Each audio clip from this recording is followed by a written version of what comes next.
नमस्कार प्यारे साथियों, स्वागत है आप सभी का हमारे YouTube चैनल पर। आज हम एनवायरनमेंट के सीरीज को कंटिन्यू करेंगे और ये भी जो चैप्टर नंबर 6 है उसी का कंटिन्यूएशन होने वाला है, क्योंकि ये थोड़ा-सा लंबा चैप्टर था। हमने बताया ही, एक क्लास तो PYQ के डिस्कशन में ही लग गए थे। इसीलिए अस्थिर-अस्थिर से ही सही, लेकिन हम कोशिश कर रहे हैं कि कंसेप्चुअल क्लैरिटी के साथ आपको चीज़ें बताई जाए, एग्ज़ाम्पल के साथ आपको टॉपिक समझाई जाए। इसलिए थोड़ा-सा लेक्चर लंबा जाता है, लेकिन आपको ज़रूर समझ में आएगा, इतना तो गारंटी हम ज़रूर देते हैं। ठीक है? तो आप ज़रूर हमें बताएँ कि आपको ये लेक्चर कैसा लग रहा है, अच्छा आ रहा है, पसंद आ रहा है, मज़ा आ रहा है? तो जल्दी से आप लाइक शेयर करना बिल्कुल ना भूलें, क्योंकि आपका लाइक शेयर हमारे लिए काफ़ी महत्वपूर्ण होगा, हमारे ग्रोथ के लिए काफ़ी महत्वपूर्ण होने वाला है। सो चलिए शुरुआत करते हैं हम अपने टॉपिक से। जो हमारा आज का टॉपिक है, it is related to environment related acts and policy. थोड़ा सा हम ओवरव्यू बैकग्राउंड देख लेते हैं कि इसके पहले हमने क्या डिस्कस किया था।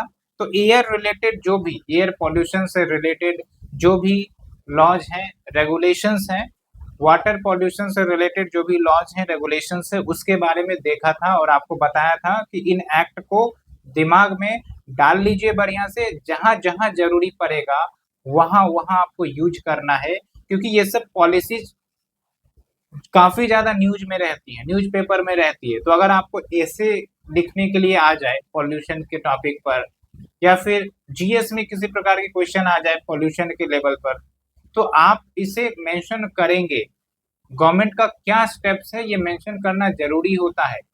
ठीक है? इसलिए दिमाग में ज़रूर डालें इन सब चीज़ों को, कुछ इंपॉर्टेंट फीचर्स ज़रूर याद रखें। और हम कोशिश करेंगे आने वाले समय में कि एक बार अगर एनवायरनमेंट की ये टॉपिक खत्म हो जाती है, तो हम माइक्रो नोट्स के सहारे जो कीवर्ड्स हैं उसका एक समरी आपको प्रोवाइड करके एक यूट्यूब पर डाल दें, ताकि लास्ट मोमेंट में आपको पूरा बुकलेट रिवाइज ना करना पड़े, बल्कि आप उस समरी को देखेंगे, उस कीवर्ड को देखेंगे, सब चीज़ें याद आ जाएंगी और फिर आपकी तैयारी और अगले स्टेप पर चली जाएगी।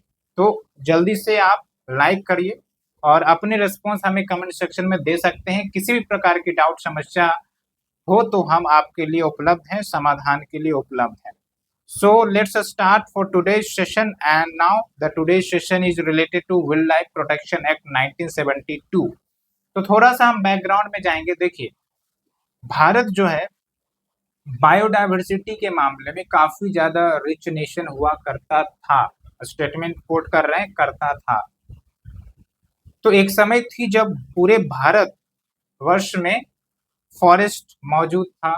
अब जहां भाई रिच वेजिटेशन रहेगा वहां पर फौना भी आएंगे, फ्लोरा जहां रिच है फौना भी आएंगे। तो आप देखेंगे कि पहले चीता हुआ करता था, एलिफेंट की संख्या काफी ज्यादा होती थी, टाइगर्स हो गए, लायंस हो गए, उसके साथ साथ आप हिमालयन क्वेल को देखते थे। तो इतनी ज्यादा बायोडायवर्सिटी थी।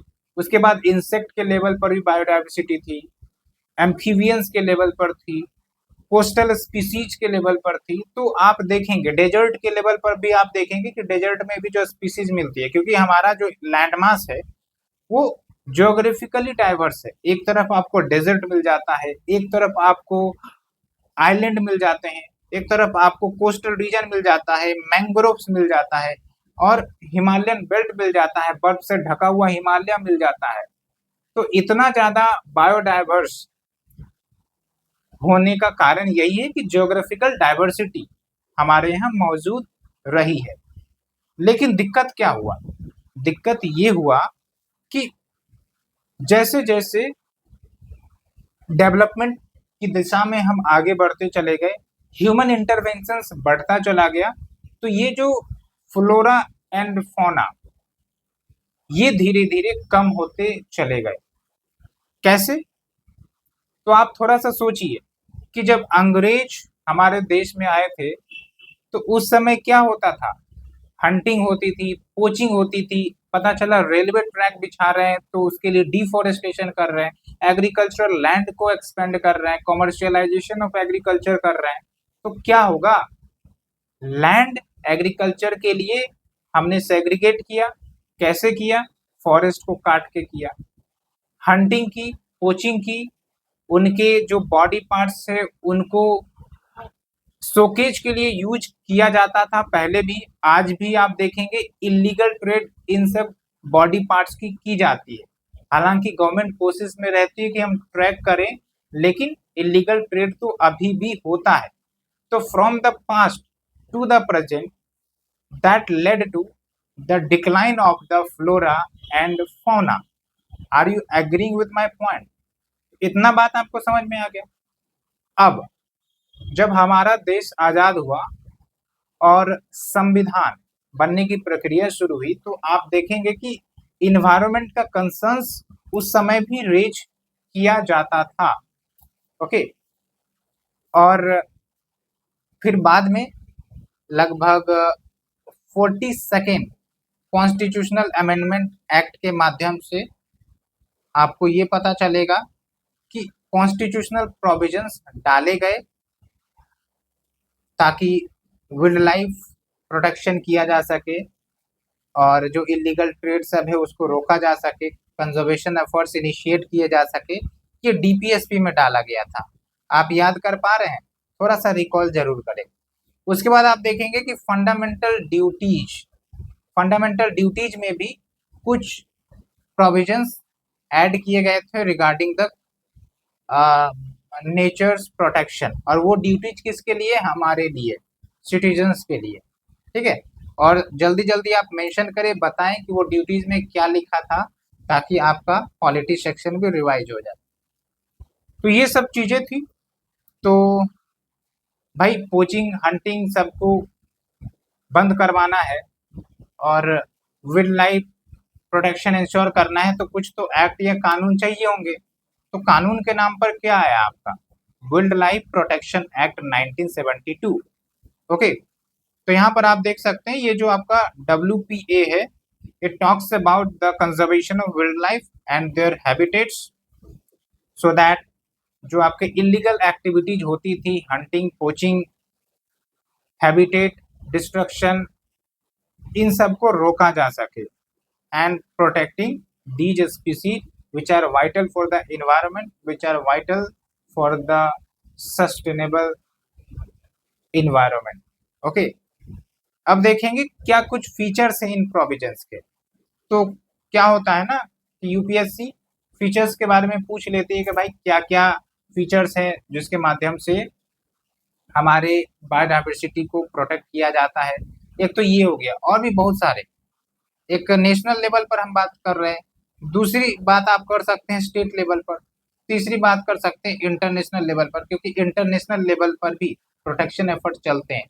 जैसे साइट्स हो गया, है ना, IUCN का रेड लिस्ट हो गया। ये इस बुकलेट में नहीं है, लेकिन हम आपको एक्स्ट्रा इन्फॉर्मेशन दे रहे हैं ताकि आप लिंक कर सके कि कहाँ से पॉइंट कहाँ लिंक करना आना चाहिए। ओके, तो चलिए एक एक करके फीचर्स की बात करते हैं। सबसे पहली बात तो ये कि इस एक्ट के माध्यम से लीगल फ्रेमवर्क मिल जाता है to protect these species and controlling their trade, regulating their trade, as well as the products which are obtained from wildlife. दूसरी इंपॉर्टेंट बात है शेड्यूल्स। तो आप देखेंगे कि वाइल्ड लाइफ प्रोटेक्शन एक्ट में वेरियस शेड्यूल्स डाले गए हैं। वैसे 2023 के अमेंडमेंट से पहले टोटल 6 शेड्यूल्स हुआ करते थे, लेकिन 2023 में वाइल्ड लाइफ प्रोटेक्शन एक्ट का अमेंडमेंट किया गया और अब 4 शेड्यूल्स हैं, और 4 शेड्यूल 4 पर्पज को सर्व करते हैं। और मेन मकसद यही है कि जो भी स्पीसीज इन शेड्यूल्स में आते हैं इनका प्रोटेक्शन किया जा सके। सो आप देखेंगे कि जो शेड्यूल फर्स्ट है उसमें हाईएस्ट प्रोटेक्शन दी जाती है स्पीसीज का। तो जो भी स्पीसीज को शेड्यूल 1 में डाला गया है, हाईएस्ट प्रोटेक्शन उन्हें मिलता है। फिर शेड्यूल 2 है, शेड्यूल 3 है, वो हम देख लेंगे जब हम वाइल्ड लाइफ प्रोटेक्शन के अमेंडमेंट के प्रोविजंस को डिस्कस करेंगे। तो आप चिंता बिल्कुल ना करें, हम उसे भी कवर करने वाले हैं। ओके, उसके बाद देखिए कॉन्स्टिट्यूशनल प्रोविजन, इसको आप लिख सकते हैं कि जो कॉन्स्टिट्यूशनल ऑब्लिगेशन था कंजर्व करने का, उसको भी फुलफिल करता है वाइल्ड लाइफ प्रोटेक्शन एक्ट। आप देखिए आर्टिकल 48A के बारे में हमने बात किया था। ठीक है, like there is a constitutional provisions that emphasize the importance of protecting and improving the natural environment including forest and wildlife। तो ये साफ साफ बातें आपके आर्टिकल 48 ए में कही गई है। उसके बाद देखिए बहुत सारे बॉडीज कंस्टिट्यूट किए गए हैं इसके अंतर्गत, और आपको एक एक बॉडीज के नाम याद रखने हैं क्योंकि प्रीलिम्स में इस पर काफी क्वेश्चन पूछा गया है कि भाई कौन सी बॉडी किस एक्ट के तहत कंस्टिट्यूट की गई है, स्टेचुटरी है या नहीं है। बहुत सारे क्वेश्चन आप थोड़ा सा पीवाईक्यू को जरूर देखा करें प्रीलिम्स का एनवायरमेंट सेक्शन का, जहां पर एक अलग से टॉपिक आता है रेगुलेशंस, रूल्स, एक्ट्स, जहां आप देखेंगे क्वेश्चन का बौछार है, इतना ज्यादा क्वेश्चन कि आप सोल्व करते करते थक जाएंगे, लेकिन क्वेश्चन कभी आता रहेगा। ठीक है, तो इसलिए इस फैक्ट्स को आप वैसे भी ध्यान रखना है, जैसे national board for wild life, उसके बाद है आपका state board for wild life, फिर सेंट्रल जू अथॉरिटी जो आपके ऑल इंडिया लेवल पर जू है उसको रेगुलेट करता है ये जू अथॉरिटी, फिर एनटीसीए है नेशनल टाइगर कंजर्वेशन अथॉरिटी, फिर आप देखेंगे WCCB यानी कि wild life crime control bureau. तो भाई अगर वाइल्ड लाइफ के प्रति कोई क्राइम होता है, किसी प्रकार की घटना होती है, तो उसको टैकल करने के लिए WCCB, और अच्छे से याद रखना है इन सब बॉडी के नाम। फिर आप देखेंगे बहुत सारे प्रोटेक्टेड एरियाज क्रिएट किए गए हैं अंडर दिस एक्ट। तो नेशनल पार्क जो हम डिक्लेयर करते हैं वो बेसिकली इसी एक्ट के अंतर्गत डिक्लेयर करने की बात कही गई है। उसके बाद देखेंगे कि जो वाइल्ड लाइफ सेंचुरीज डिक्लेयर किए जाते हैं, कंजर्वेशन रिजर्व्स डिक्लेयर किए जाते हैं, कम्युनिटी रिजर्व्स डिक्लेयर किए जाते हैं, टाइगर रिजर्व जो डिक्लेयर किए जाते हैं, वो सब वाइल्ड लाइफ प्रोटेक्शन एक्ट के प्रोविजन में बताया गया है। तो प्रोटेक्टेड एरिया क्यों डिक्लेयर किया जाता है? ताकि हैबिटेट डिग्रेडेशन ना हो, इनको प्रोटेक्ट किया जा सके। आप समझिए कि जो हमारा लैंडमास था, शुरुआत में तो फॉरेस्ट थे, फ्लोरा था, फौना था, लेकिन क्या हुआ, धीरे धीरे ह्यूमन इंटरवेंशन बढ़ता चला गया और जो स्पीसीज के इलाके हैं, हैबिटेट, वो कम होती गई, श्रिंक होती चली गई, छोटी होती चली गई। तो भाई अगर रेगुलेट नहीं किया जाएगा, अगर इनके हैबिटेट को प्रोटेक्ट नहीं किया जाएगा, तब तो एक समय आएगा कि भाई इनके पूरे एरियाज को ह्यूमन डोमिनेट कर जाएगा और बायोडाइवर्सिटी के नाम पर जीरो और लड्डू मिलेगा।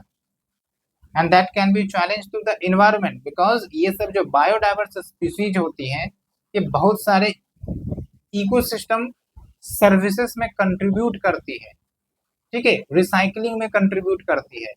साथ के साथ फॉरेस्ट की बात तो आप और उसकी अहमियत जानते ही हैं, it's like giving life to the people, giving life to the fauna, जिनको ऑक्सीजन की दरकार होती है, तो जरूरी है ना। तो एक तरफ wild life sanctuaries, national park, तो नेशनल पार्क डिक्लेयर करना मतलब ये नहीं कि हम सिर्फ स्पीसीज को प्रोटेक्ट कर रहे हैं, वहां पर जो लायन टाइगर रह रहे हैं उसको प्रोटेक्ट कर रहे हैं, भाई वो नेचुरल इन्वायरमेंट को हम प्रोटेक्ट कर रहे हैं। यानी कि स्पीसीज के साथ साथ जो ट्रीज है, जो फॉरेस्ट है, जो एरिया है, वहां की सॉइल है, उन सब में हम इंटरवेंशन ऑफ द ह्यूमंस उसको कम करने का प्रयास कर रहे हैं। तो हुआ ना overall environment protection and environment management. Okay, ये इंश्योर करना है, ये समझना है आपको। उसके बाद आप चिंता बिल्कुल ना करें, कंजर्वेशन रिजर्व, कम्युनिटी रिजर्व्स, इन दोनों के बारे में डिफरेंसेस क्लियर होना चाहिए क्योंकि इस पर भी प्रीलिम्स में क्वेश्चन पूछा गया है, तो हम डिस्कस करेंगे। ओके, तो इतना तो हमने डिस्कस किया। अब आते हैं अमेंडमेंट के ऊपर। तो समय समय पर इस एक्ट को अमेंडमेंट किया गया है as per the need of the hour, need of the time. तो आप देखेंगे कि 1991 में एक बार अमेंड किया गया, लेकिन उतना कुछ खास नहीं है, इसलिए मैंने इसको डिस्कस नहीं करना समझा। लेकिन जो 2002 का है ये इंपॉर्टेंट अमेंडमेंट है क्योंकि इसमें आपका कम्युनिटी रिजर्व्स और कंजर्वेशन रिजर्व्स का कंसेप्ट इंसर्ट करता है। नाम से क्लियर हो रहा है आपको कम्युनिटी रिजर्व और कंजर्वेशन रिजर्व के बारे में। कम्युनिटी मतलब involvement of the people living in near by areas, तो उनको इन्वॉल्व कर दो ताकि वो वहां के आसपास के जो फॉरेस्ट है उसको कंजर्व कर सके। ठीक है, दूसरा है आपका कंजर्वेशन रिजर्व, तो यहाँ पर भी उसी प्रकार की गतिविधियां होती है कंजर्वेशन रिलेटेड, लेकिन फर्क ये होता है कि कंजर्वेशन रिजर्व में प्राइवेट लैंड को भी हम कंजर्वेशन रिजर्व डिक्लेयर कर सकते हैं। हालांकि हम डिफरेंस देखेंगे, आप चिंता ना करें। ये देखिए, ये अलग से मैंने आपके लिए ये फोटो चिपकाया है ताकि किसी प्रकार का डाउट आपके मन में ना रहे। उसके बाद 2006 में फिर से अमेंडमेंट किया गया था, wild life protection amendment act, और इसमें खास बात आई थी आपका NTCA, national tiger conservation authority. नाम से क्लियर हो रहा होगा, ये टाइगर के प्रोटेक्शन के लिए अथॉरिटी क्रिएट की गई है। जैसे टाइगर रिजर्व डिक्लेयर करना है या अनडिक्लेयर करना है डिक्लेयर्ड वाले को, तो यहाँ पर आपका एनटीसीए का रोल आता है। और बिलीव मी, एनटीसीए काफी स्ट्रिक्टली मॉनिटर करता है टाइगर के पॉपुलेशन को, टाइगर के हेल्थ को, टाइगर के हैबिटेट को। ओके, तो ये सब आपके जो अमेंडमेंट्स हैं उसमें जो इम्पोर्टेंट पॉइंट्स दिए गए हैं उसके बारे में हमने चर्चा किया। अब आते हैं की highlights of wild life protection amendment act 2022। शायद हमने 2023 बोल दिया था, तो आप हमें माफ करें, 2022 है। ओके, तो ये जो अमेंडमेंट किया गया वाइल्ड लाइफ प्रोटेक्शन एक्ट का, इसमें सबसे पहली बात तो की गई रैशनलाइजेशन ऑफ शेड्यूल्स, यानी कि पहले 6 शेड्यूल होते थे, उसमें आपके अब 4 शेड्यूल है। आप देखेंगे कि शेड्यूल 1 में क्या है, हाईएस्ट लेवल ऑफ प्रोटेक्शन दिया जाता है एनिमल स्पीसीज का, यानी कि अगर किसी भी स्पीसीज को शेड्यूल 1 में डाल दिया जाता है तो काफी स्ट्रिंजेंट प्रोटेक्शन उन्हें दिया जाता है, और अगर इन स्पीसीज को हार्म पहुंचाने का, नुकसान करने का प्रयास किया गया तो उसका पनिशमेंट भी काफी ज्यादा होता है, चाहे मॉनेटरी हो, चाहे आपका जेल टर्म हो।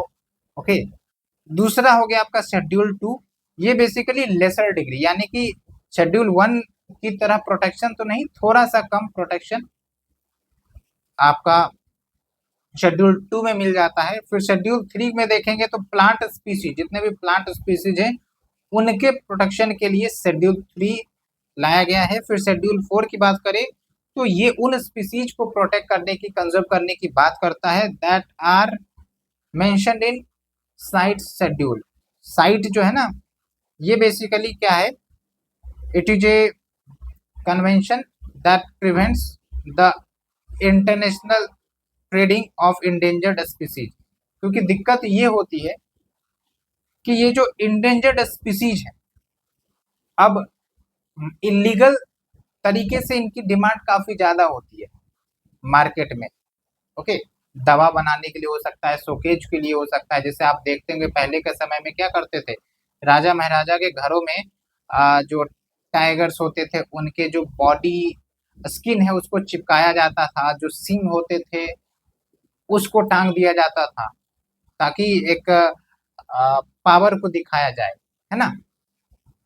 तो अभी भी इलीगल तरीके से ये चीजें होती है, तो साइट्स क्या करता है, उसे रोकने का प्रयास करता है और लीगल ट्रेड को रेस्ट्रिक्ट करता है कि भाई अगर इन सब स्पीसीज का भी ट्रेड होने लगा निरंतर बिना रुकावट के, तो फिर इंटरनेशनल लेवल पर भी स्पीसीज एक्सटिंक्ट हो जाएंगे, है ना।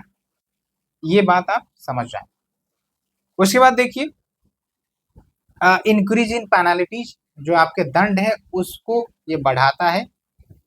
पहले 25,000 रुपये लगते थे अगर कुछ वायलेशन करते हैं नियम कानून का, फिर बढ़ा के 1 लाख कर दिया गया है। अमाउंट आप प्रीलिम्स के लिए नहीं, लेकिन मेंस के लिए लिख सकते हैं कि हाँ भाई 4 टाइम्स कर दिया गया है, तो एक काफी अच्छा फियर, साइकोलॉजिकल फियर मन में डेवलप होगा अगर लोग इन गतिविधियों में इंगेज होते हैं। उसके बाद कुछ रेस्ट्रिक्शंस पर रिलैक्सेशन दी गई है, जैसे अगर वाइल्ड लाइफ एरिया में फिल्म मेकिंग करना चाहते हैं कोई प्रोड्यूसर, कोई कंपनी, ठीक है, film making company, without causing any adverse impact to the habitat, तो वो कर सकते हैं। और इससे क्या होता है, इससे बेसिकली ये है कि गवर्नमेंट को इनकम आती है, ठीक है भाई। नुकसान अगर कुछ नहीं हो रहा है तो फिल्म मेकिंग कर लो, गवर्नमेंट को भी पैसा आ जाएगा, गवर्नमेंट की भी रेवेन्यू बढ़ जाएगी, तो दोनों काम हो रहा है, प्रोटेक्शन भी हो रही है और सरकार को पैसे भी आ रहे हैं, और फिल्म इंडस्ट्री में जो सीन बन रहे हैं वो आप टीवी पर देखते हैं, तभी तो फिल्म चलती है। तो इकोनॉमी को ड्राइव करने का भी एक साइकोलॉजी इसमें जुड़ा हुआ है, अगर आप थोड़ा सा गहराई से सोचे तो। ओके, उसके बाद देखिए certain activities like grazing, live stock को घुमाना फिराना, उसके बाद drinking water, house hold water को यूज करना बाय द लोकल कम्युनिटीज, तो ये सब भी रेस्ट्रिक्टेड नहीं है, अलाउड है विदाउट एनी परमिट। तो कोई परमिट लेने की जरूरत नहीं है भाई, पानी पीने जाना है तो परमिट लेके जा रहे हैं भाई।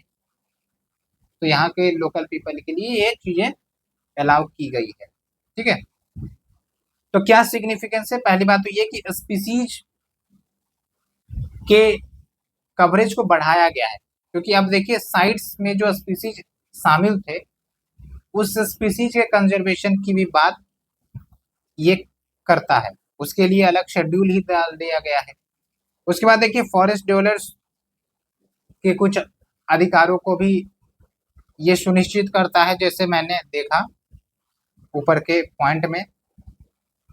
एंड यहाँ पर एक अच्छा एग्जांपल है balance of rights and conservation, क्योंकि वहाँ के जो लोकल हैबिटेट्स हैं भाई उनको पत्ते की जरूरत होगी, नॉन टिम्बर प्रोडक्ट्स की जरूरत होती होगी, हो सकता है वो लकड़ियों से खाना बनाते हो, पत्तों से खाना बनाते हो, या फिर कुछ फल फ्रूट तोड़ने की बात हो खाने के लिए, जो उनके लाइफ और लाइवलीहुड को सस्टेन करता है, तो उनको तो प्रोटेक्शन देना पड़ेगा ना।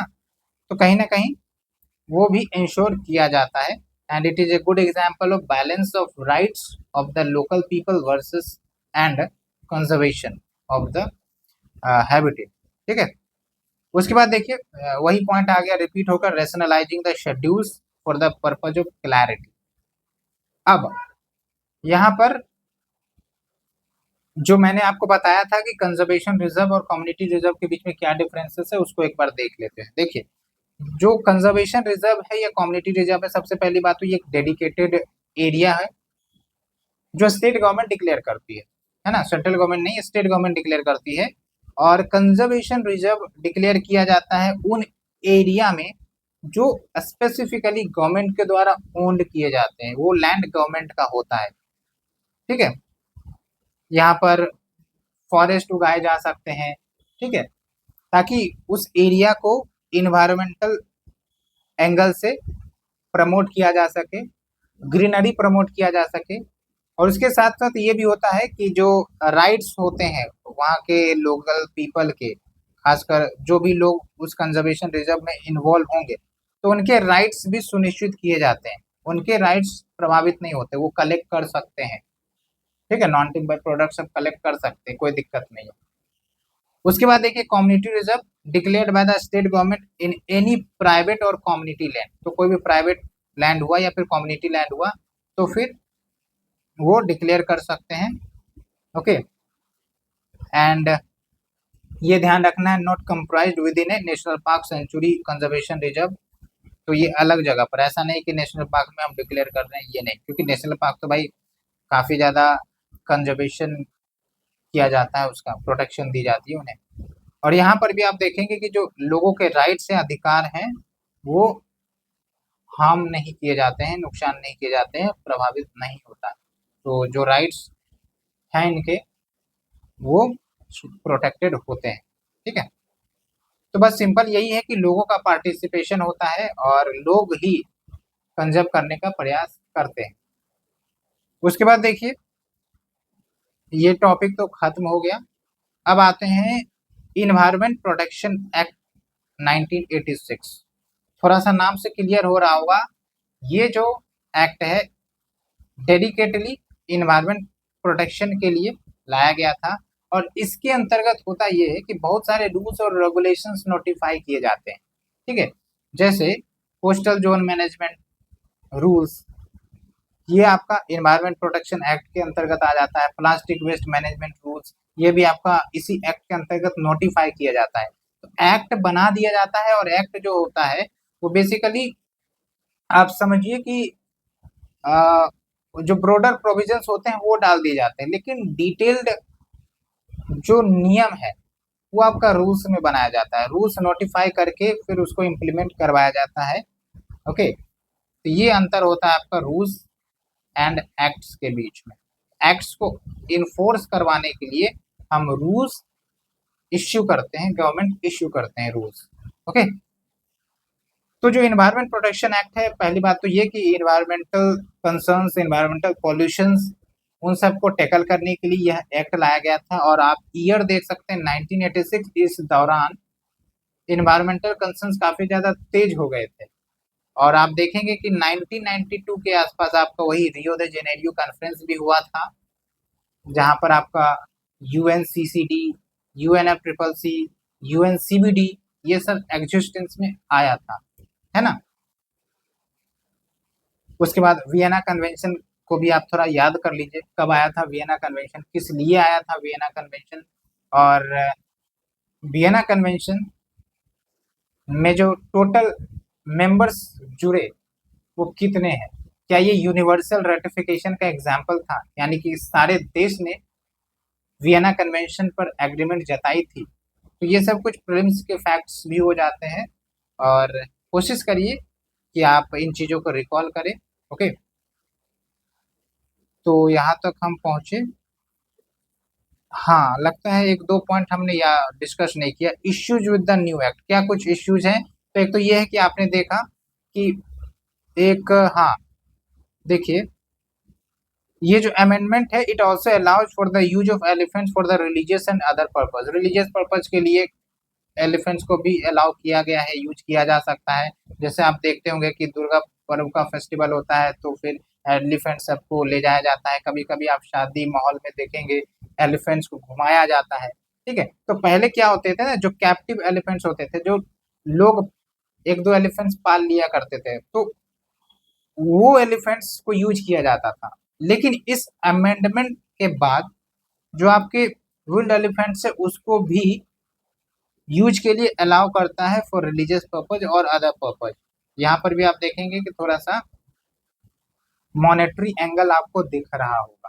ओके, तो हमने ये देख लिया। तो क्या कुछ इश्यूज है? एक तो ये है कि भाई open sale and purchase of elephants को अलाउ करता है, जो पहले रेस्ट्रिक्टेड था। Inheritance of captive elephants. उसके बाद जो वर्मिन डिक्लेयर करने का अधिकार है, जो स्पीसीज को वर्मिन डिक्लेयर करने का अधिकार है, वो सेंट्रल गवर्नमेंट के ही पास है। वर्मिन मतलब क्या हुआ कि भाई शूट एट साइट, मतलब ऑर्डर निकाल दो कि भाई ये स्पीसीज वर्मिन है तो इसको मारा जा सकता है। क्यों वर्मिन डिक्लेयर किए जाते हैं? हो सकता है उस लोकेशन पर, उस एरिया में वो जो स्पीसीज है वो तांडव मचा रहा हो। तांडव कहने का मतलब ये है कि भाई परेशान कर रहा हो, है ना। तो जैसे कभी कभी जो है नील गाय को वर्मिन डिक्लेयर कर दिया जाता है अगर एक्सेस पॉपुलेशन उनका ग्रो होने लगता है, ताकि वो डैमेज ना कर सके क्रॉप्स को। ह्यूमन एलिफेंट मतलब ह्यूमन एनिमल कन्फ्लिक्ट ना बढ़ जाए, इसलिए कभी कभी डिक्लेयर किया जाता है। और भी बहुत सारे एंगल होते हैं, लेकिन कुछ मेजर एंगल यही है। ओके, उसके बाद फेडरल स्ट्रक्चर कंसर्न्स। यहाँ पर क्या है कि जो वाइल्ड लाइफ प्रोटेक्शन है, आप देखेंगे कि ये कनकरेंट लिस्ट में आता है। कनकरेंट में क्या होता है कि भाई स्टेट गवर्नमेंट और केंद्र सरकार दोनों कानून बना सकते हैं, ठीक है। लेकिन यहाँ पर कुछ डायल्यूशन देखने को मिला है। एक बात तो ये कि जो state board for wild life है, ठीक है, जो इसके अंतर्गत क्रिएट किया गया, उसको चेयर किया जाता है चीफ मिनिस्टर के द्वारा, ठीक है। अब क्या है कि इसी बोर्ड के अंतर्गत एक कमिटी बनाई जा रही है, standing committee of board for wild life. यहाँ पर देखिए, तो ये कमिटी को ना कुछ functions state board for wild life का वो इन्हें सौंप दिया जाएगा। तो कहीं ना कहीं जो आपके state board for wild life है वो डिसफंक्ट हो जाएंगे, मतलब उनके पास ज्यादा पावर नहीं रह पाएगी डिसीजन मेकिंग में, ठीक है। और कभी कभी ये हो सकता है कि भाई स्टैंडिंग कमेटी ने कुछ और रिकमेंडेशन दिया और फिर ये जो state board for wild life है इनका कुछ और ओपिनियन रहा, तो ओपिनियन टैली नहीं करेगा, तो फिर जो मुद्दा है वो सॉल्व नहीं हो पाएगा। ओके, तो ये चीजें हैं। उम्मीद करते हैं आपको यहाँ तक अच्छे से समझ में आ गया होगा। अब चलते हैं हम अपने next topic environment protection act की तरफ। नहीं तो छूट ही जाता, ये कुछ पॉइंट्स थे तो छूट रहे थे, तो मैंने देखा कि भाई छूटेगा कैसे, हम जो बैठे हैं इसीलिए इसको हमने कवर करवा दिया। तो वीडियो अगर आपको अच्छी लग रही है तो आप देर ना करें, जल्दी जल्दी से लाइक करें, शेयर करें और अपने दोस्तों के बीच जितना ज़्यादा हो सके वो शेयर करिए, ताकि हमें भी एक मोटिवेटिंग फैक्टर मिले आप लोगों को अच्छे तरीके से पढ़ाने का। और कोशिश यही रहती है कि कंसेप्चुअल क्लैरिटी होना ही चाहिए, क्योंकि अगर वो नहीं हुआ तो फिर पढ़ाने का और पढ़ने का कोई अहमियत नहीं है, कोई मायने नहीं है, जब तक आप चीज़ें समझ नहीं जाते हैं, वेरियस कंटेक्स्ट को आप सोच नहीं लेते। ओके, सो इन्वायरमेंट प्रोटेक्शन एक्ट के बारे में हम बैकग्राउंड दे रहे थे कि भाई क्या कुछ उस समय चल रहा था। तो इन्वायरमेंटल कंजर्वेशन के लिए ये एक्ट लाया गया और एक कॉन्फ्रेंस का नाम आप याद रखेंगे, हालांकि हम तो डिस्कस करने ही वाले हैं, United nation conference on human development, जो 1972 में हुआ था और इसी कॉन्फ्रेंस का नाम है स्टॉकहोम कॉन्फ्रेंस। एक क्वेश्चन आपसे फिर हम पूछते हैं, स्टॉकहोम कन्वेंशन के बारे में आपने सुना है क्या? और अगर सुना है तो जल्दी से कमेंट में कमेंट करिए, तभी हम देखेंगे कि आपकी प्रीलिम्स की तैयारी कितनी गहरी है, आप कितने अच्छे से प्रीलिम्स की तैयारी कर पा रहे हैं। तो फीचर्स क्या है? एक तो ये है कि भाई कॉन्स्टिट्यूशनल बेसिस के आधार पर इस एक्ट को लाया गया है, क्योंकि article 48A directive principles of state policy जो है मैंने डिस्कस कर ही दिया है। ये आपका बेसिकली इन्वायरमेंट को इम्प्रूव करने की बात करता है। फिर आपका आर्टिकल 51A जो कि फंडामेंटल ड्यूटीज है, जो सिटीजन्स को ड्यूटी देते हैं कि भाई आप भी इन्वायरमेंट के प्रोटेक्शन के लिए इनिशिएटिव लीजिए अपने लेवल पर, क्योंकि सब कुछ गवर्नमेंट नहीं कर सकती, सिटीजन्स को भी आगे आना पड़ेगा। इसलिए बहुत सारे एनजीओज आपको देखने को मिलते हैं, बहुत सारे इंडिविजुअल्स जो वाइल्ड लाइफ को कंजर्व करने में हेल्प करते हैं, डोनेट करते हैं, तो डायरेक्टली इनडायरेक्टली वो कंट्रीब्यूट कर रहे हैं और वो कॉन्स्टिट्यूशन में दी गई ड्यूटीज को निभा रहे हैं अच्छे तरीके से, आर्टिकल 51A के एक प्रोविजन को फुलफिल कर रहे हैं। ओके, उसके बाद देखिए जो पावर है like for the environmental protection and dealing with the environmental pollution, तो इस पर रूल्स रेगुलेशंस बनाने का जो पावर दिया गया है इस एक्ट के अंतर्गत सेंट्रल गवर्नमेंट को ही दिया गया है।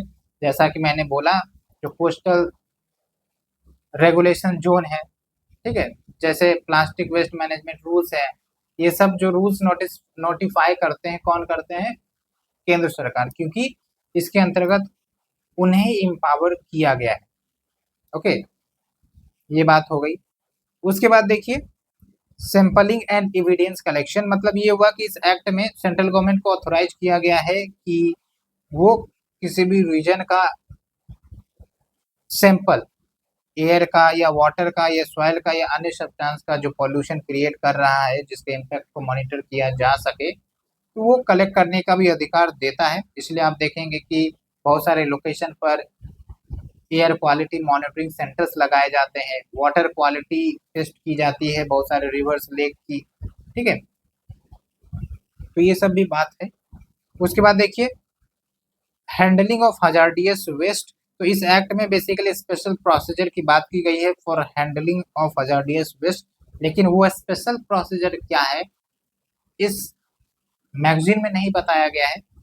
तो एक बार आप अपनी तरफ से जरूर गूगल कर लें या जेमिनाई या फिर एआई चैटबॉट जो भी है उससे पूछ लें कि भाई क्या कुछ स्पेशल प्रोविजन है। थोड़ा सा मेहनत आपको भी करना चाहिए, ताकि लाइक आपका भी दिमाग चलता फिरता रहे और आप भी इंफॉर्मेशन सीख करने में जो डाइवर्सिटी होती है उसको भी आप अडॉप्ट कर सकें। ये हो गया। उसके बाद देखिए सिटीजन्स एम्पावरमेंट भी करता है। इनडायरेक्टली देखा जाए तो सिटीजन्स, लेट्स से कि कोई कंप्लेन करता है regarding the alleged offence related to the environment, चाहे कुछ पॉल्यूशन हो गया या फिर इन्वायरमेंटल डिग्रेडेशन की कुछ घटना सामने आ गई, तो भाई सिटीजन रिपोर्ट करेगा तभी तो उससे निजात पा सकेगा या फिर जो वायलेटर है उसको सजा मिल सकेगा। तो एक प्रोविजन दिया गया है कि लेट्स से कि भाई अगर कोई ऑफेंस हुआ, ठीक है, तो जिस दिन ऑफेंस हुआ उसके 60 डेज के भीतर भीतर जो आपके व्यक्ति हैं वो नोटिस दे के कोर्ट को अप्रोच कर सकते हैं।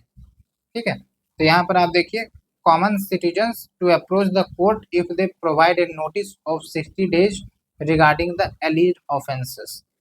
तो ऐसे में जो वायलेटर है उसको सजा मिलेगी और हमारा जो इन्फोर्सेबिलिटी है, इम्प्लीमेंटेशन इश्यू जो गड़बड़ हो जाती है वो मजबूत होगा।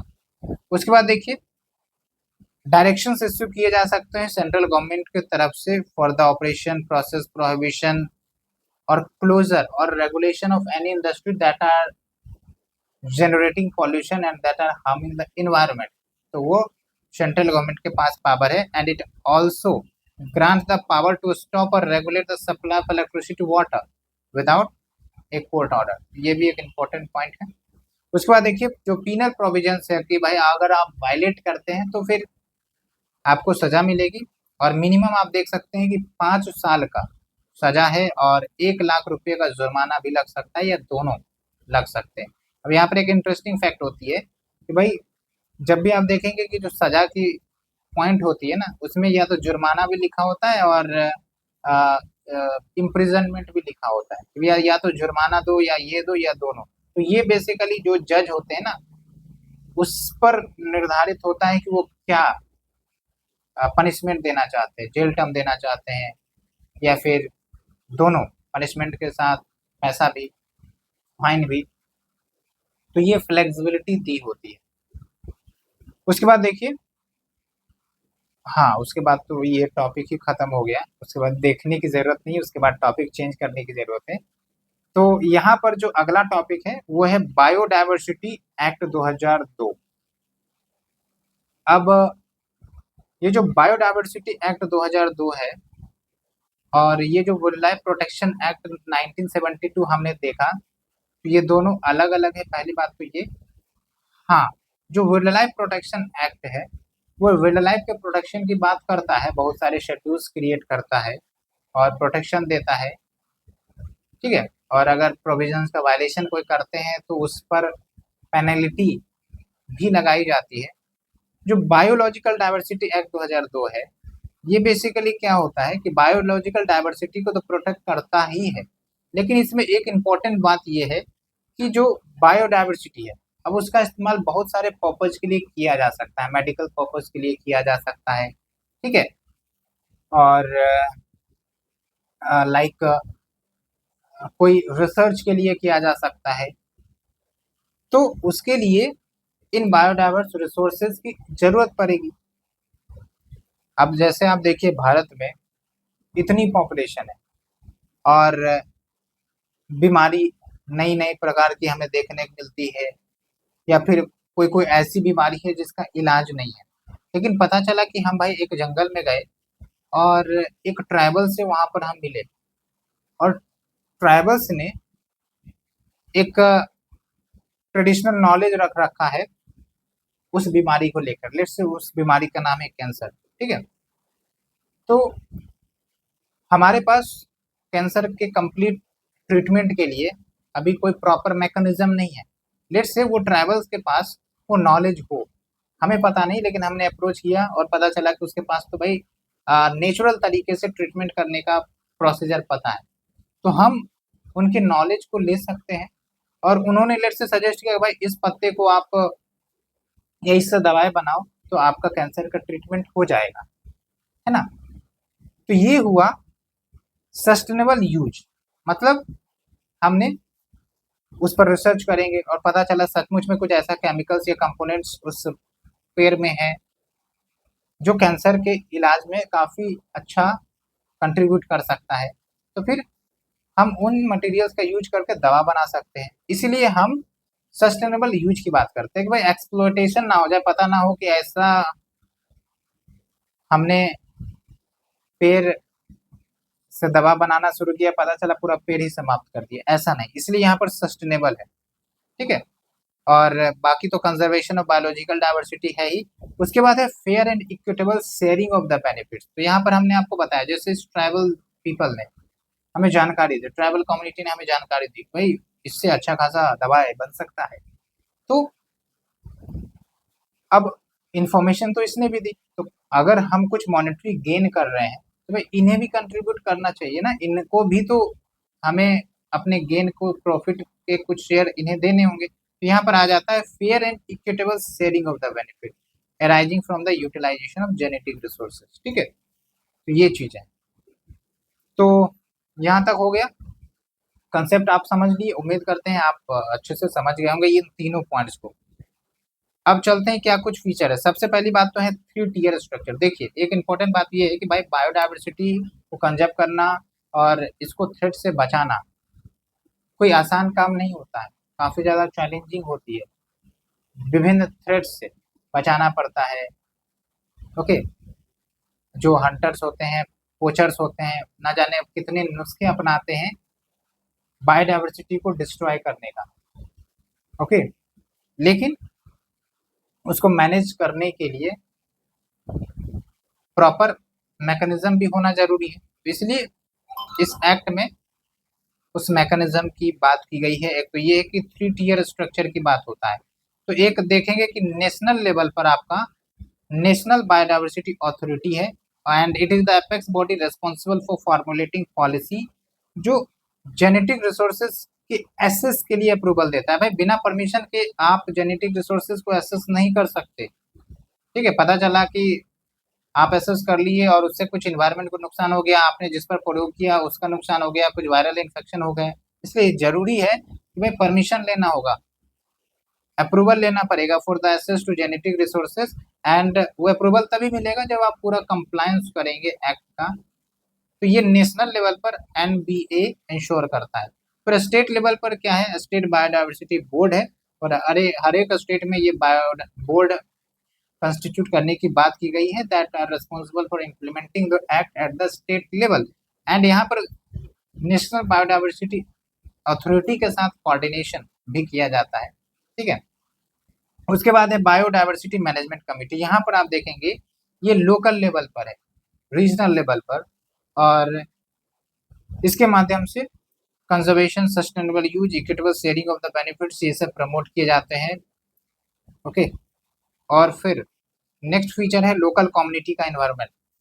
जो बायोडाइवर्सिटी कंजर्वेशन होता है सिर्फ नियम कानून को लाकर प्रोटेक्ट नहीं किया जा सकता, टॉप टू बॉटम अप्रोच के साथ इनका प्रोटेक्शन नहीं किया जा सकता, बॉटम टू टॉप अप्रोच होना जरूरी है। ठीक है, जैसे आप सेकर्ड फॉरेस्ट का नाम सुने होंगे, जो कुछ ट्राइबल कम्युनिटी जो होते हैं जो फॉरेस्ट की पूजा करते हैं, उसको कंजर्व करते हैं। ठीक है, तो ये क्या है, it's an example of involvement of local community for the protection of biodiversity. Okay, ये चीजें हैं। एंड इस एक्ट में बेसिकली लोकल कम्युनिटीज को भी वैल्यू दी जाती है for the biodiversity conservation and sustainable use of resources. फिर लीगल फ्रेमवर्क भी प्रोवाइड करता है इस एक्ट के माध्यम से, सो दैट एक तरफ बायोलॉजिकल रिसोर्सेज जो भारत की है उसको यूज किया जा सके, तो दूसरी तरफ फेयर एंड इक्विटेबल शेयरिंग हो बेनिफिट्स का arising among the stakeholders. फिर ग्लोबल ऑब्जेक्टिव्स जो है आपका यूएनसीबीडी का, United Nation Convention on Biological Diversity, जो कि आपका रियो कॉन्फ्रेंस से निकल कर आया था, तो उसको भी इम्प्लीमेंट करने में ये आपका एक्ट कंट्रीब्यूट करता है, ताकि ग्लोबल लेवल पर जो बायोडाइवर्सिटी कंजर्वेशन के लिए मुहिम चल रही है उसमें भारत का भी कंट्रीब्यूशन बढ़ चढ़ कर हो। और इन सब मामले में भारत अच्छे से अपना कंट्रीब्यूशन करता है, चाहे क्लाइमेट चेंज को डील करने का मामला हो। आपने देखा हमने बहुत सारे एक्ट भी डिस्कस किए, बहुत सारे जो इनिशिएटिव्स लॉन्च किए जा रहे हैं उन सबको भी हमने डिस्कस किया। तो ये सब क्या दर्शाता है, यही दिखाता है ना कि भारत के जो प्रयास है वो भारत उसमें अहम रोल निभा रहा है, एक प्रकार से लीडरशिप का रोल निभा रहा है। ओके, उसके बाद देखिए क्या है और other provisions like regulation of access to biological resources, protection of traditional knowledge associated with biodiversity and establishment of biodiversity heritage site। ये शायद मैंने आपको पहले के लेक्चर में भी बताया था बायोडाइवर्सिटी हेरिटेज साइट के बारे में। स्टेट गवर्नमेंट डिक्लेयर करती है किसी एरिया को बायोडाइवर्स साइट एरिया, तो वहाँ पर क्या होता है कि भाई थोड़ा सा अच्छे से उस एरिया का ख्याल रखा जाता है बायोडाइवर्सिटी कंजर्वेशन के पर्सपेक्टिव से। ठीक है, तो ये सब है। और ट्रेडिशनल नॉलेज, इसके बारे में थोड़ा सा आप समझिए कि ट्रेडिशनल नॉलेज का मतलब होता है कि जो आपके ट्राइबल्स पॉपुलेशन है या फिर जो नेचुरल हैबिटेट में रहते हैं, ठीक है, तो आप देखेंगे कि जो आपके मॉडर्न मेडिसिन है उनसे वो कनेक्ट रहते नहीं, तो उनको कुछ भी बीमारियां होती हैं तो नेचुरल तरीके से वो ट्रीट करते हैं। ठीक है, और ये एक्सपीरियंसेस पर आधारित है, उतने साल से वो रह रहे हैं, जनरेशन टू जनरेशन वो एक्सपीरियंस शेयर हुआ होगा और फिर जाके वो व्यक्ति के माइंड में फिट है। तो जैसे आज भी आप देखते हैं गांव सब में कि अगर कुछ सर्दी खांसी हो जाए तो आपको बोला जाएगा कि भाई हल्दी और दूध मिक्स करके पी लो, और भी अदर कुछ नुस्खे होते हैं, लहसुन खा लो, ऐसा कुछ बातें बोली जाती हैं। तो ये सब क्या है, it's a part and parcel of traditional knowledge. Okay, हालांकि ट्रेडिशनल नॉलेज बहुत ही डाइवर्स होता है, बहुत ही वाइड होता है, लेकिन मैं बस आपको एग्जांपल दे रहा हूँ कि there are varieties of traditional knowledge available among the original inhabitants. तो उसका इस्तेमाल किया जा सकता है for disease prevention, for disease elimination and proper health management. Okay, उसके बाद देखिए अब आते हैं एक नए पॉइंट पर, वो ये है कि बायोलॉजिकल डाइवर्सिटी अमेंडमेंट एक्ट 2023 ये किया गया था, और इसको हम चैप्टर नंबर 7 में डिस्कस करने वाले हैं, क्योंकि वहीं पर इसके बारे में दिया गया है, यहाँ पर दिया नहीं गया है, तो हम उसे वहां पर डिस्कस कर लेंगे, तो आप चिंता ना करो। अब चलते हैं इंडियन फॉरेस्ट एक्ट 1927। अब देखिए ये जो इंडियन फॉरेस्ट एक्ट है कब आया था, 1927 में आया था। 1927 याद करिए, उस समय ब्रिटिश हुकूमत थी, और ब्रिटिश हुकूमत थी, वो कुछ भी इनिशिएटिव लेते थे तो मोस्टली अपने इंटरेस्ट को प्रमोट करने के लिए ही लेते थे। तो उस समय इन्होंने जो लाया था एक्ट, तो ऐसा नहीं था कि फॉरेस्ट के लिए कंजर्वेशन के लिए ये एक्ट ला रहे हैं। एक्चुअली ये था कि पहले के समय में, उस समय जो लोग रहते थे फॉरेस्ट के रिसोर्सेज को इस्तेमाल करते थे लकड़ी के जलावन के लिए, फिर खाने पाने कुछ कलेक्ट करना हो तो जंगल से कलेक्ट कर लिए, ठीक है, टिम्बर्स कलेक्ट करना हो कलेक्ट कर लिए, कुछ फर्नीचर्स बनाना हो बना के बेचना हो कलेक्ट कर लिए। लेकिन ब्रिटिश को जब इन एक्टिविटीज पर नजर पड़ी, उसने सोचा कि भाई रेगुलेट करते हैं इसको, है ना, इस पर रेस्ट्रिक्शंस लगा देते हैं, ताकि यहाँ से जो भी टिम्बर और फॉरेस्ट प्रोड्यूस होंगे वो हम इसको कमर्शियल तरीके से बेचें और हमको इनकम ही इनकम हो, फायदा ही फायदा हो। तो एक तरफ ये अपने इंटरेस्ट को सर्व करने के लिए जो लोकल पीपल थे, जो ओरिजिनल हैबिटेट थे, उनके राइट्स को किल कर दिया। ठीक है, by declaring the forest into various categories like reserve forest, protected forest, इस कैटेगरी में डिक्लेयर किया गया था, आप देख सकते हैं, है ना। तो रिजर्व फॉरेस्ट में तो भाई लोगों को आना जाना बिल्कुल भी अलाउ नहीं था। ठीक है, तो ये कुछ गतिविधियां अंग्रेजों ने की, लेकिन इसको कंटिन्यू रखा गया आज़ादी के बाद भी, इसे कंटिन्यू रखा गया ताकि ओवर एक्सप्लॉयटेशन ना हो फॉरेस्ट का। ठीक है, साथ के साथ फॉरेस्ट का प्रोटेक्शन भी इंश्योर हो, तो ये कुछ प्रयास किया गया था। लेकिन बात यही है कि it extend the state control over the forest, reducing the people's right to forest use. मैंने आपको बता दिया क्या कुछ ऑब्जेक्टिव है, देख लीजिए। एक तो ये है कि भाई जो फॉरेस्ट से रिलेटेड जो भी लॉज हैं उसको मर्ज करके इस एक्ट में लाया गया था। हालांकि कोई खास पॉइंट नहीं है जो हम इसको लिख सके। खास पॉइंट ये है कि भाई डिफरेंट फॉरेस्ट क्लासेस का establishment, like open forest, very dense forest, moderate dense forest, ये सब आप कैटेगरी सुनते होंगे फॉरेस्ट सर्वे जब आप पढ़ते हैं। ओके, तो इसमें ये बातें कही गई है, और फॉरेस्ट प्रोड्यूस जो भी होता है उसका मूवमेंट कैसे होगा, क्या होगा, उसको रेगुलेट करता है। एक प्रकार से वही है कि भाई परमिशन लेना पड़ेगा, है ना, ब्यूरोक्रेटिक एडमिनिस्ट्रेशन का सिस्टम यहाँ पर हमें देखने को मिलता है। लाइक टैक्सेस भी पे करने पड़ेंगे टिम्बर के लिए, ये चीज़ें हैं। उसके बाद देखिए declaration of forest area into reserved protected village forest. Okay, उसके बाद प्रोहिबिशन ऑफ फॉरेस्ट ऑफेंसेस, मतलब ये है इसके अंतर्गत कि जो रिजर्व फॉरेस्ट है भाई, अगर आप कुछ ऐसी गतिविधियां करते हैं which are against this law, तो भाई प्रोहिबिशन मतलब पनिशमेंट दिया जाएगा, सिंपल है। And via this policy, via this act, conservation के प्रोविजंस को इन्फोर्स किया जाता है। सिंपल पॉइंट है, उतना ज़्यादा गहरा डिटेल में है नहीं, तो ज़्यादा कुछ समझाने वाली बात है नहीं, तो हम उतना डिटेल में जाएंगे नहीं। बेसिक जो ओवरव्यू है हमने इसलिए बताया आपको शुरुआत में कि मकसद क्या था अंग्रेजों के समय में, और काफ़ी ज़्यादा अंग्रेज ने इसका लाभ भी उठाया था। ओके, अब आते हैं नेक्स्ट टॉपिक जो है आपका फॉरेस्ट कंजर्वेशन एक्ट 1980। यहाँ पर हम कह सकते हैं कि फॉरेस्ट के कंजर्वेशन के लिए ये एक्ट काफ़ी मजबूत था। ओके, यहाँ पर एक्चुअल फॉरेस्ट के कंजर्वेशन के लिए ये कानून लाया गया, और की फीचर्स आप देखिए, एक तो ये है कि भाई एडवाइजरी कमिटी कंस्टिट्यूट करने की बात ये FCA करता है।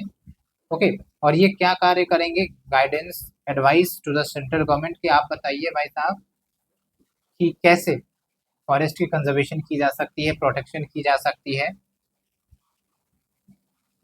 उसके बाद है central government authority, and the central government hold the power to implement and enforce the laws formulated under this act. तो सेंट्रल गवर्नमेंट को काफ़ी ज़्यादा पावर दिया गया है, इसमें भी दिया गया, इससे पहले के एक्ट में हम डिस्कस कर रहे थे उसमें भी था।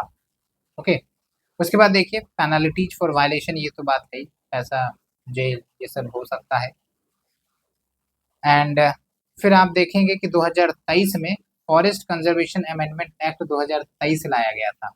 ओके, और इसके भी इम्पोर्टेंट प्रोविजंस ये सब आपको नेक्स्ट चैप्टर नंबर 7 में मिल जाएंगे, तो हम आने वाले समय में इस चैप्टर को डिस्कस करने वाले, आप चिंता ना करें। ओके, अब आते हैं नेशनल फॉरेस्ट पॉलिसी 1988। क्या है भाई ये नेशनल फॉरेस्ट पॉलिसी 1988? तो ये जो फॉरेस्ट पॉलिसी लाया गया ना 1988 में, इसमें कोशिश ये थी कि भाई फॉरेस्ट कवर, ट्री कवर हमारे देश में बढ़ाया जाए। क्यों जरूरी है भाई? क्योंकि एक तो ये कि भाई पॉल्यूशन से निपटना है, एयर पॉल्यूशन से निपटना है, तो हमें पेड़ तो लगाने पड़ेंगे। दूसरी इंपॉर्टेंट बात ये कि भाई जो आपके फौना है, एनिमल स्पीसीज, उनको हैबिटेट चाहिए ना,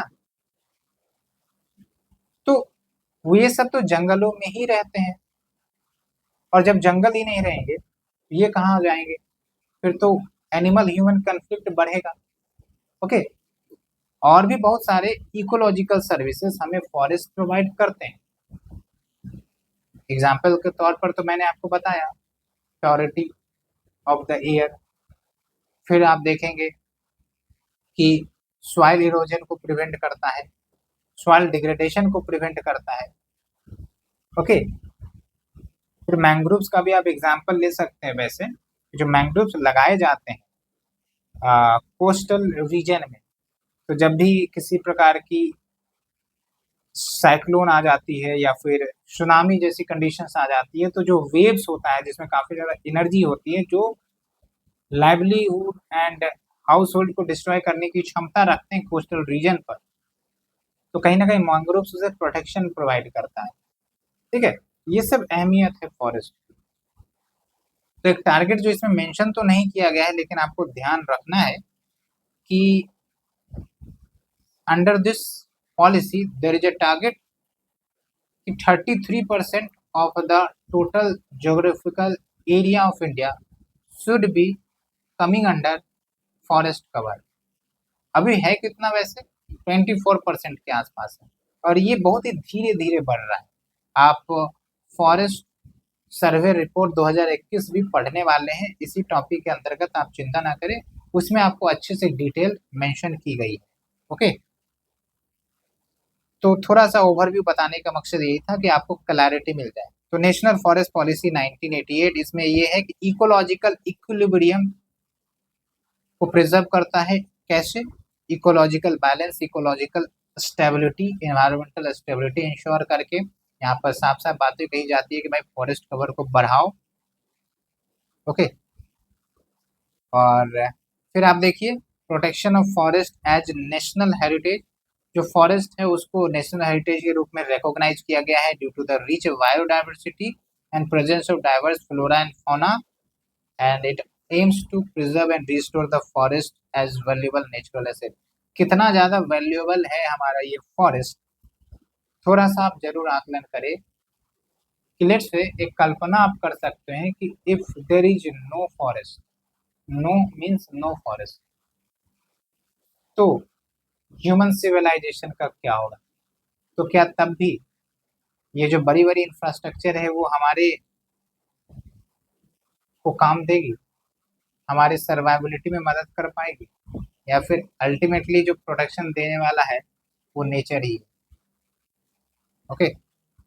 उसके बाद देखिए लेजिस्लेशन फॉर इन्वायरमेंटल क्वालिटी। तो ये बेसिकली इन्वायरमेंटल क्वालिटी को इंश्योर करता है, इम्प्रूव करने की बात करता है, और बहुत सारे लेजिस्लेशन के बारे में ये हाईलाइट भी करता है, like wild life protection act, water act 1974, बहुत सारे।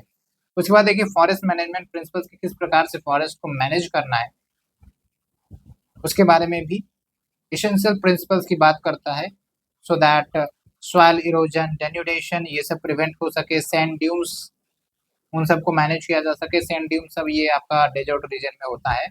एंड फॉरेस्ट रिकवर को बढ़ाना है वाया एफोरेस्टेशन।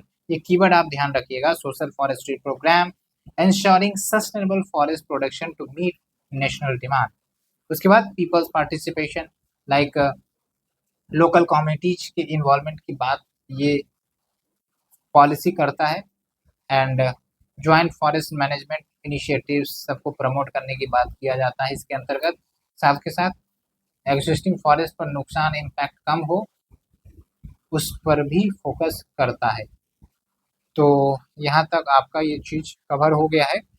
तो जो नेशनल फॉरेस्ट पॉलिसी 1988 है, it recognises the need for effective forest management practices, जो फॉरेस्ट को प्रोटेक्ट एंड इम्प्रूव करता है, as well as considering the dependent, जिस पर जो लोग फॉरेस्ट पर डिपेंडेंट, बहुत सारे जो लोग हैं वो फॉरेस्ट पर भी डिपेंडेंट है, तो उनको भी ध्यान में रखना है। फॉरेस्ट ड्वेलिंग कम्युनिटीज कहते हैं इनको, ठीक है, उनको भी ना हानि हो जाए। क्योंकि ये जो फॉरेस्ट ड्वेलिंग कम्युनिटीज होते हैं ना, आप थोड़ा सा समझिए कि ऐसा नहीं है कि ये फॉरेस्ट को नुकसान करते हैं, क्योंकि इसकी लाइवलीहुड फॉरेस्ट पर ही टिकी होती है। तो ये कोशिश ही करते हैं कि भाई फॉरेस्ट का कंजर्वेशन हो। तो इसीलिए इस बात को समझते हुए इनके भी राइट्स को बैलेंस करने की बात कही गई है। एंड बस हो गया। अब एक इम्पॉर्टेंट मुद्दा है जो यूपीएससी ने क्वेश्चन भी पूछा है इसके ऊपर, कि अब आप देखेंगे कि ऑल इंडिया लेवल पर तो बहुत सारी जगहों पर फॉरेस्ट है। अगर थोड़ा सा हम मैप बनाने का कोशिश करें तो नॉर्थ ईस्ट रीजन में भी आपको फॉरेस्ट मिल जाएंगे। फिर आप देखेंगे कि केरला सब के रीजन में भी फॉरेस्ट मिल जाते हैं, सेंट्रल इंडिया में भी फॉरेस्ट मिल जाते हैं। लेकिन क्या आपने देखा है कि भाई इन सब जगहों पर ट्राइबल्स भी रहते हैं, ठीक है। अब आप समझिए कि अब ये ट्राइबल्स एक दो साल से तो रह नहीं रहे हैं, जनरेशन टू जनरेशन से रह रहे हैं, और वे इन फॉरेस्ट से अपना लाइफ और लाइवलीहुड दोनों चला रहे हैं। तो ये जरूरी है ना कि कोई भी फॉरेस्ट रिलेटेड लॉज लाए जाते हैं, फॉरेस्ट को प्रोटेक्शन करने के लिए लॉज लाए जाते हैं, तो ऐसा ना हो कि इनके अधिकार छीन लिए जाए, इनके अधिकार कम कर दिए जाए। इसीलिए फॉरेस्ट एरियाज में जो ये कम्युनिटीज रहते हैं उनके अधिकार, उनके लैंड राइट्स सुनिश्चित करने के लिए आपका ये लाया गया था scheduled tribes and other traditional forest dwellers recognition of forest right act 2006।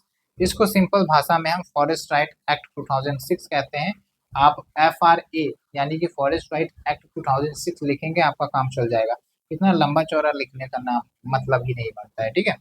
तो जो डिप्राइव्ड फॉरेस्ट ड्वेलिंग कम्युनिटीज है, जो फॉरेस्ट सब रीजन में रहते हैं, तो उनके अधिकार ये एक्ट प्रदान करता है। कुछ इंपॉर्टेंट पॉइंट देख ले। पहली बात तो recognising the intellectual property rights as well as community rights, right to protect and conserve the community forest resources. And ये आप समझिए, एक खास बात ये है कि जो आपके प्रोटेक्टेड एरियाज है, national park, sanctuaries, reserve forest, protected forest, ठीक है, तो इन सब एरिया में भी इनके राइट्स को प्रोटेक्ट किया जाएगा। बहुत सारे ट्राइबल एरिया, ट्राइबल लोग नेशनल पार्क के विद इन रहते हैं, विद इन रेंज में रहते हैं। तो इसका मतलब क्या भाई, इनको हटा दिया जाए, इनको भगा दिया जाए, इनको रिहेबिलिटेट कर दिया जाए? ऐसा नहीं ना, क्योंकि ये तो पहले भी रह रहे थे। National park, wild life sanctuary, ये सब बाद में आना शुरू हुआ। ये तो जनरेशन टू जनरेशन रह रहे, इकोलॉजी और इन्वायरमेंट से बैलेंस में रहकर, ठीक है। इसीलिए जो व्यक्ति इवन नेशनल पार्क के इलाके में भी रह रहा है, एक्सेप्ट सम एक्सेप्शंस, तो रहने दिया जाए, उनको लैंड राइट्स दिया जाए। ये सब कुछ प्रोविजंस इसमें किया गया है, ओके। उसके बाद देखिए फॉरेस्ट लैंड डाइवर्जन, मतलब इसमें क्या है कि अब लेट से कि कुछ लोकेशन है, वहाँ पर फॉरेस्ट ड्वेलर रह रहे हैं, लेकिन कोई प्रोजेक्ट लाना चाहते हैं, स्कूल बनाना चाहते हैं, हॉस्पिटल बनाना चाहते हैं, या फिर रेलवे कनेक्टिविटी लाना चाहते हैं, रोडवे कनेक्टिविटी लाना चाहते हैं। तो ऐसा नहीं होगा कि सेंट्रल गवर्नमेंट या स्टेट गवर्नमेंट जो चाहे वहाँ पर वो बिठा देगी, नहीं, यहाँ पर परमिशन लेना पड़ेगा। किससे? ग्राम सभा सबसे परमिशन लिया जाता है, ओके, जिसको हम कहते हैं प्रायर इन्फॉर्म्ड कंसेंट के अप्रूवल मिल जाए तब जाके कुछ प्रोजेक्ट्स लागू होगा। और अगर लेट से कि कुछ नुकसान हो रहा है ट्राइबल पॉपुलेशन सबका, तो कंपनसेशन एंड रिहेबिलिटेशन का भी बात है, कंपनसेशन लिए जा सकते हैं, ठीक है।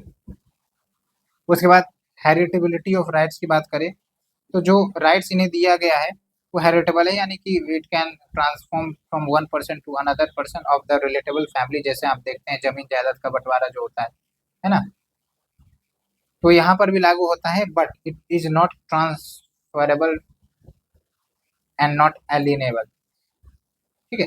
Same family to same family transfer हो सकती है, ओके, मतलब हेरिटेबल हो सकती है, लेकिन पता चला कि भाई आप बेच रहे हो, ठीक है, आउटसाइडर को बेच रहे हो, ये सब संभव नहीं। उसके बाद देखिए प्रोटेक्शन फ्रॉम एविक्शन, इसमें ये है कि लेट से कोई ट्राइबल पॉपुलेशन है, ट्राइबल कम्युनिटी है, अब बेस्ड ऑन फाइंडिंग पता चल गया कि भाई ये यहाँ के फॉरेस्ट ड्वेलर नहीं है, कहीं दूसरी जगह से आ गए, बाहर से आ गए, तो जब तक ये साबित नहीं हो जाता है तब तक उनको इवेक्यूएट नहीं किया जा सकता, हटाया नहीं जा सकता। Once it got verified and recognise तब किया जा सकता है वो, ठीक है।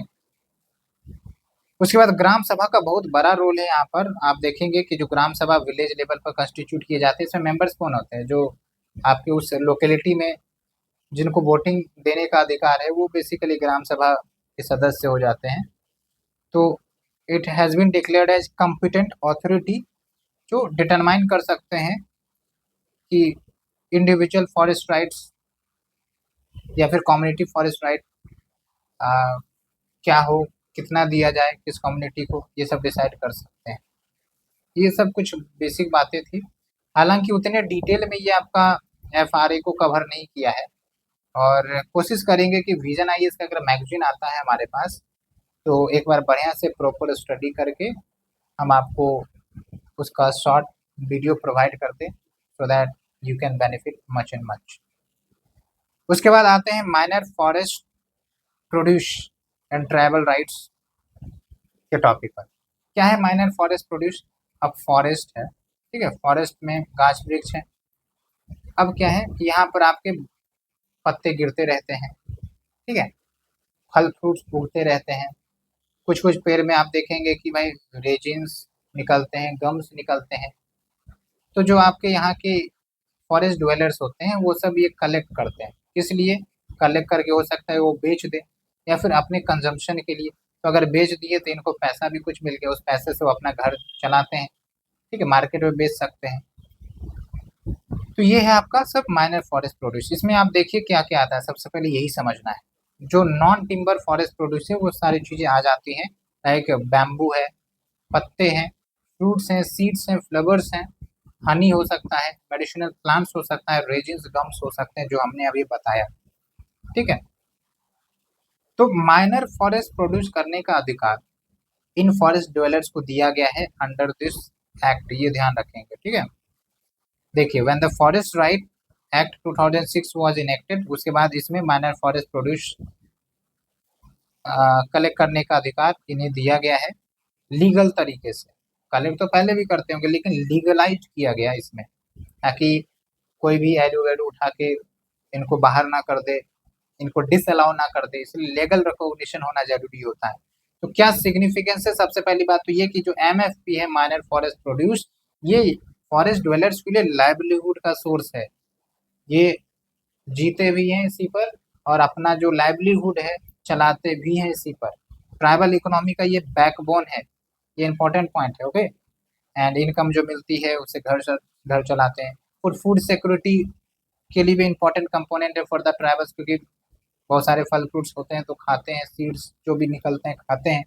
ट्रेडिशनल मेडिसिन, अगर यहाँ के लोग बीमार हो जाते हैं तो भाई वो अर्बन एरियाज में रह रहे डॉक्टर को थोड़ी ना कंसल्ट करते हैं।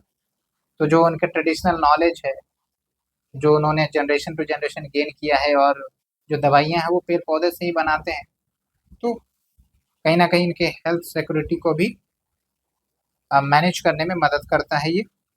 उसके बाद कल्चरल इंपॉर्टेंस है। बहुत सारे community, tribal community basically forest area को पूजा पाठ के लिए भी डिक्लेयर करते हैं, पूजा करते हैं। ठीक है। उसके बाद देखिए, जो फॉरेस्ट राइट एक्ट 2006 है, एंड आपके it recognise the following rights for forest dwelling communities over the minor forest produce. एक तो है ऑनरशिप राइट, मैंने आपको बताया कि भाई माइनर फॉरेस्ट प्रोड्यूस जो भी है उसको ये ऑन कर सकते हैं, यूज कर सकते हैं, that are collected by them with in their village boundary. उसके बाद एसेस राइट्स भी हैं, like they can access this MFP for self consumption, या फिर इसको सेल भी कर सकते हैं। उसके बाद प्रोटेक्शन राइट्स भी दिए गए हैं कि लाइक जो आपके कम्युनिटी फॉरेस्ट रिसोर्सेस हैं वो उसको प्रोटेक्ट कर सकते हैं, रीजनरेट कर सकते हैं, मैनेज कर सकते हैं। तो ये सब बेसिक बेसिक प्रोविजन है, इसमें तो ज़्यादा दिमाग लगाने की ज़रूरत नहीं। अब चलते हैं चैलेंजेज क्या हैं इस फॉरेस्ट राइट्स एक्ट को लेकर। ठीक है। और यूपीएससी ने इस पर क्वेश्चन पूछा है, इसलिए आप इसको अच्छे से कवर करेंगे। देखिए, एक तो ये है कि जो आपके लैंड राइट्स या कम्युनिटी फॉरेस्ट राइट इस एक्ट के अंतर्गत दिए जाते हैं उसमें काफ़ी ज़्यादा गैप है। मतलब एक्चुअल जो गवर्नमेंट ने एलोकेट किया है और जो एप्लीकेशंस आई है, दोनों में बहुत ही गैप है। मुझे डाटा तो याद नहीं आ रहा है, लेकिन एक न्यूज़पेपर में आर्टिकल आया था और गैप काफ़ी ज़्यादा था। और अगर मुझे मिलेगा तो हम ज़रूर आपको शेयर कर देंगे, या फिर जो लेक्चर है उसी में डिस्कस कर देंगे अगर मिलता है तो। ओके। और अगर आपको मिलता है तो आप ज़रूर हमें कमेंट सेक्शन में रेफरेंस दे सकते हैं कि उस न्यूज का। ओके। तो यहाँ पर आप देखिए, एक तो है कि balancing individual rights and community rights, इसमें दिक्कतें आती है। कुछ स्टेट जो है वो इंडिविजुअल राइट्स को ज़्यादा प्रायोरिटी दे देते हैं over the community rights, and that neglects the importance of community involvement in sustainable forest management. Community rights अगर होती है तो फॉरेस्ट मैनेजमेंट अच्छे से हो सकता है। ठीक है। क्योंकि यहाँ पर फिर अच्छे से मॉनिटरिंग होगी। अगर कोई एक्सेसिव एक्सप्लॉयटेशन करेगा तो उस पर रोक टोक किया जा सकता है। ठीक है। ब्रॉडर एरिया कवरेज होता है। उसके बाद देखिए, insufficient recognition of individual forest rights, कोई ऊपर का पॉइंट नीचे चिपका दिया गया है इसमें। लेकिन हाँ, इसमें खास बात यह है कि जो राइट्स दिए जाते हैं उसमें काफ़ी ज़्यादा डिले होता है एडमिनिस्ट्रेशन की तरफ से, apathy from the other government bodies in recognition of the rights, and कभी कभी टेक्नोलॉजी ग्लिचेज भी होते हैं, जिसके कारण भी इनको राइट्स नहीं मिल पाते हैं। उसके बाद डिजिटल प्रोसेस भी एक अलग से चैलेंज है, क्योंकि इन एरियाज में कनेक्टिविटी लिमिटेड होती है। तो लेट्स से कि कुछ डिजिटल प्रोसेस से रिकॉर्ड किए जा रहे हैं लैंड्स को, इंफॉर्मेशन को, तो काफ़ी स्लो प्रोसेस होता है and it takes time and it affects the livelihood of the people residing there. उसके बाद in incomplete acknowledgement of community forest rights. Okay, and बस यही है। फिर देखिए आप, limited recognition of community forest right in most state, ये वही बात हो गया, ऊपर और नीचे का पॉइंट चिपकाया हुआ है। आप देखिए यहाँ पर महाराष्ट्र, ओडिशा और छत्तीसगढ़, इन्होंने तो अच्छा खासा प्रोग्रेस किया है in recognising the CFR community forest right, जबकि बाकी स्टेट ने उतना खास परफॉर्म नहीं किया है। कम्युनिटी फॉरेस्ट राइट मतलब मैंने आपको बता ही दिया है वैसे, कि भाई एक बड़ा सा एरिया होगा, वो वेरी कर सकता है लेंथ पीरियड डायमेंशन में कोई फर्क नहीं है, लेकिन वहाँ पर एक जो ट्राइबल कम्युनिटी होंगी, ठीक है, वो सब मिल के उस फॉरेस्ट को कंजर्व करेंगे। मतलब फॉरेस्ट को कंजर्व नहीं, मतलब उस एरिया पर अधिकार होगा, वहाँ पर वो माइनर फॉरेस्ट कलेक्ट करने का जो भी है वो सब किए तो जाएंगे, बट कम्युनिटी लेवल पर। ओके, एक इंडिविजुअल लेवल पर होता है कि हाँ भाई एक ट्राइबल कम्युनिटी है, एक हाउस होल्ड है, अब पता चला उसका जमीन है, उसमें 4 लोग रहते हैं तो 4 भाग में बट गया, ठीक है, तो एक अपना देख रहा है, दूसरा अपना देख रहा है, तीसरा अपना देख रहा है, चौथा अपना देख रहा है। तो यहाँ पर इंडिविजुअलिस्टिक प्रेफरेंस होती है इंडिविजुअल राइट्स में, और कम्युनिटी वाले में कम्युनिटी प्रेफरेंसेस दिए जाते हैं। तो कलेक्टिव डिसीजन मेकिंग होता है, कलेक्टिव कलेक्शन होता है माइनर फॉरेस्ट प्रोड्यूस का। ओके, तो वे फॉरवर्ड क्या है? तो वे फॉरवर्ड में आप देखिए, एक तो ये है कि भाई ग्राम सभा को स्ट्रेंथन किया जाए, जितना ज़्यादा से ज़्यादा मजबूत किया जा सकता है। ओके, क्योंकि ये काफ़ी इंपॉर्टेंट रोल निभाते हैं, किसको राइट्स देना है, कितना देना है। माइनर फॉरेस्ट प्रोड्यूसर्स के राइट्स को लेकर भी ये अच्छा कंट्रोल रखते हैं। उसके बाद इंक्लूसिव डिसीजन मेकिंग होना चाहिए। And next, educational outreach and training, so that awareness programmes चलाई जा सके, ट्रेनिंग सेशन हो फॉर द फॉरेस्ट ड्वेलर्स, ताकि उनको अपने अधिकार के बारे में पता हो, कैसे उनको अधिकार गेन करना है इसके बारे में पता हो। ओके, उसके बाद है कैपेसिटी बिल्डिंग। कैपेसिटी बिल्डिंग किए जाए to advocate for and support the right of the forest dwellers. तो यहाँ पर बहुत सारे सिविल सोसाइटी ऑर्गेनाइजेशंस, इनकी कैपेबिलिटी को इम्प्रूव करने की बात यहाँ पर की जा रही है। ओके, तो लगभग लगभग आपका लास्ट है। उसके बाद अगले लेक्चर में हम पोस्टल रेगुलेशन जोन नोटिफिकेशन 1991 के बारे में चर्चा करेंगे, आप चिंता ना करें। तो सबसे पहले कंक्लूजन पर पहुंचते हैं। तो ये जो आपका फॉरेस्ट राइट एक्ट है, जिसमें बहुत सारे राइट्स फ्रेमवर्क दिए गए हैं, that focuses on community involvement, the community forest rights, so it's a significant step towards inclusive and sustainable forest governance। ये याद रखना है आपको, inclusive and sustainable forest governance in India। और अगर ये सक्सेसफुली इम्प्लीमेंट होता है by taking care of the glitches which is present in the act, तो it can lead to more equitable distribution of the resources, empowerment of the marginalized community, and preservation of the traditional ways of the life, as well as conserving the environment। क्यों हमने बोला conserving the environment? क्योंकि ये जो आपके forest developers होते हैं, ये नेचर के क्लोज होते हैं। जितना हम एक्सप्लॉइट करते हैं नेचर को, ये बैलेंस रखते हैं, ecological balance and there needs. Okay, इसीलिए इन्वायरमेंटल कंजर्वेशन के लिए भी इनका रोल महत्वपूर्ण हो जाता है। तो ये था पूरा डिस्कशन फ्रेंड्स। उम्मीद करते हैं आपको पूरा लेक्चर समझ में आया होगा, और एक एक पॉइंट हमने डिटेल से डिस्कस किया। हाँ, एक बात मैं आपको बताना चाहता हूँ कि जो शेड्यूल ट्राइब्स, मतलब ये जो आपके फॉरेस्ट ड्वेलर्स राइट्स वाला है 2006 फॉरेस्ट राइट्स एक्ट 2006, इसको लेकर हम अलग से एक वीडियो बना देंगे, क्योंकि इसमें पूरा डिटेल से कवर नहीं किया गया है। और अगर विजन आई इसके मैगजीन में आती है तो फिर तो कोई दिक्कत की बात ही नहीं होगी, हम उसे कवर करवा ही देंगे। तो थोड़ा सा विजन आई इसके मैगजीन में डिले हो रहा है, क्योंकि अब पढ़ाने में क्या होता है ना कि पूरा आप स्टडी करो, एनालाइज करो, कंटेक्स्ट बिल्टअप करो, तो समय लगता है। इसलिए कोशिश रहती है कि इन्वायरमेंट वाला थोड़ा जल्दी से जल्द ख़त्म हो जाए, फिर हम करंट अफेयर्स पर उतरेंगे और करंट अफेयर्स भी काफ़ी महत्वपूर्ण होता है। तो कैसा लग रहा है आपको हमारा इनिशिएटिव, ज़रूर बताएं और साथ के साथ शेयर करना बिल्कुल ना भूलें फ्रेंड्स। किसी भी प्रकार की आपको डाउट हो, समस्या हो, तो आप हमें कमेंट सेक्शन में पूछ सकते हैं and we are ready to help. Thank you very much. We will meet for the next session. Thank you.